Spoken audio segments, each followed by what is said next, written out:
ভারতে আবারও হতে পারে লকডাউন। কি আপনারা অবাক হচ্ছেন তো আমার এই কথা শুনে? তো হ্যাঁ, আমি ঠিকই বলছি, আবারও লকডাউন হতে পারে।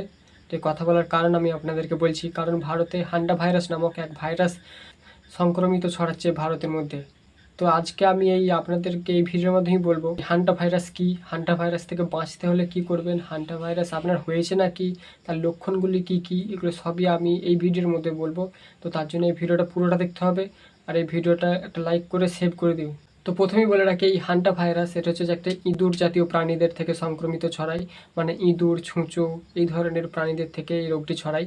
আর আপনি কি করে বুঝবেন যে আপনি এই হান্টা ভাইরাস নামক ভাইরাসে আক্রান্ত নন?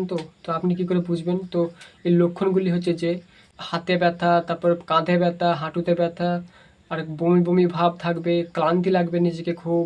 তো এবার বলবে আপনি এই হান্টা ভাইরাস থেকে বাঁচতে কি কি করবেন। তো সবার প্রথম বেশি কিছু না, এটা মানে খুবই সহজ পদ্ধতি। সবার প্রথমে আপনাদেরকে যেটা করতে হবে, সবসময় সাবান দিয়ে হাত ধুতে হবে, সবসময় স্যানিটাইজার ব্যবহার করতে হবে, আর বাইরে গেলে মাস্ক অবশ্যই পরতে হবে, কেননা এটা বায়ুর মাধ্যমেও আপনার শরীরে প্রবেশ করতে পারে এই ভাইরাসটি, তার জন্য মাস্ক পরে অবশ্যই বাইরে যেতে হবে।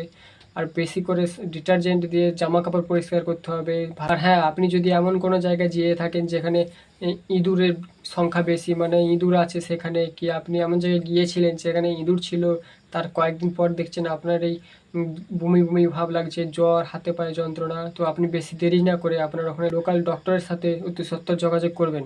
আর এই ভিডিওটা শেয়ার করে সবাইকে সতর্কবার্তাটা দিয়ে দিন আপনারা।